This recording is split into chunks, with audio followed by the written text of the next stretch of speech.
मनीष कुमार झा, वर्तमान शिक्षा व्यवस्था एक अभिशाप या वरदान के पुरजोर पक्ष में।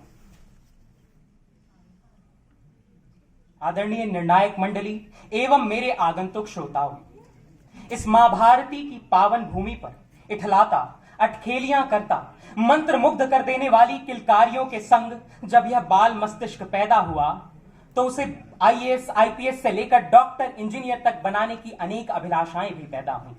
और महोदय, वही बाल मस्तिष्क जब आपके समक्ष आज 20 वर्ष की जद्दोजहद झेलने के उपरांत खड़ा है तो मुझे दुख होता है, क्योंकि मेरे विपक्षी मित्र कालिदास की भांति शिक्षा व्यवस्था की उसी डाल को काटने का प्रयास करते हैं जिस डाल की बदौलत आज ये इस मंच पर मौजूद हैं। तो मैं स्तब्ध रह जाता हूं, क्योंकि महोदय, इसी शिक्षा व्यवस्था से निकलकर मात्र 11 वर्षीय रिधमा पांडे न केवल पूरे भारतवर्ष में अपितु पूरे विश्व में पर्यावरण संरक्षण के नाम पर एक सनसनी बन जाती है।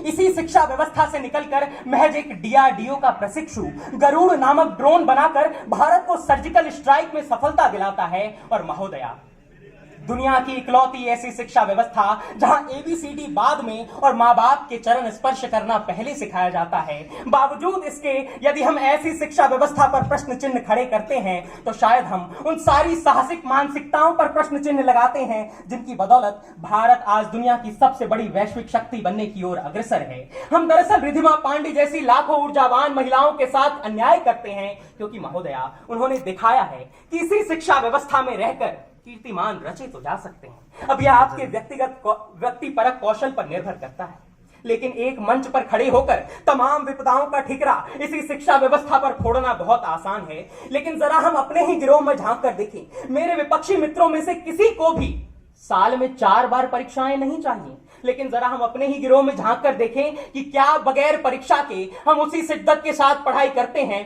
तो हमें जवाब मिल जाएगा।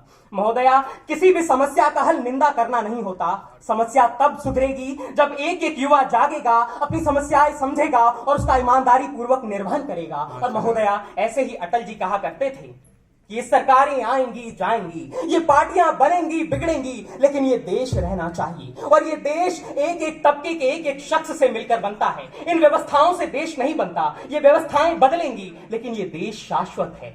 महोदया, इन तमाम आरोप प्रत्यारोपों से परे यहां से महज कुछ ही मील दूर दिल्ली के सरकारी विद्यालयों में हैप्पीनेस और एंटरप्रेन्योरशिप पाठ्यक्रम के माध्यम से पूरे विश्व भर में एक कीर्तिमान स्थापित किया जा रहा है। वो इतना सफल है कि अमेरिका की प्रथम महिला मेलानिया ट्रंप भी उसको देखने आती हैं और निकलने के बाद ये कहती हैं कि ऐसे पाठ्यक्रम न कि केवल भारतवर्ष में अपितु पूरे संसार में लागू होने चाहिए। और ये हमारी शिक्षा व्यवस्था की ताकत है। महोदया, हमारी शिक्षा व्यवस्था इतनी जहां पिछले वर्ष एक मुख्यमंत्री का बेटा और एक साधारण से दर्जी का बेटा सरकारी स्कूल में पढ़ने वाला दोनों एक साथ आईआईटी में दाखिला लेते हैं। यह शिक्षा व्यवस्था इतनी मजबूत है जहां जवाहरलाल नेहरू विश्वविद्यालय में तैनात एक सुरक्षा कर्मी उसी विश्वविद्यालय की जटिल प्रवेश परीक्षा में उत्तीर्ण हो जाता है। यह शिक्षा व्यवस्था उतनी मजबूत है कि हम एक ऐसे संविधान के नागरिक हैं जो संविधान सामाजिक समृद्धि की बात करता है।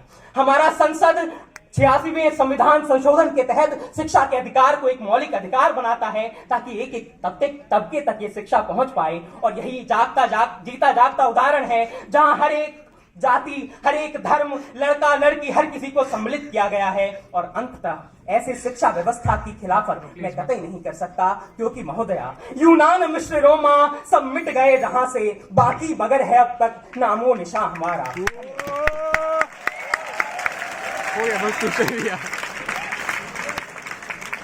Thank you, Akori and Manish.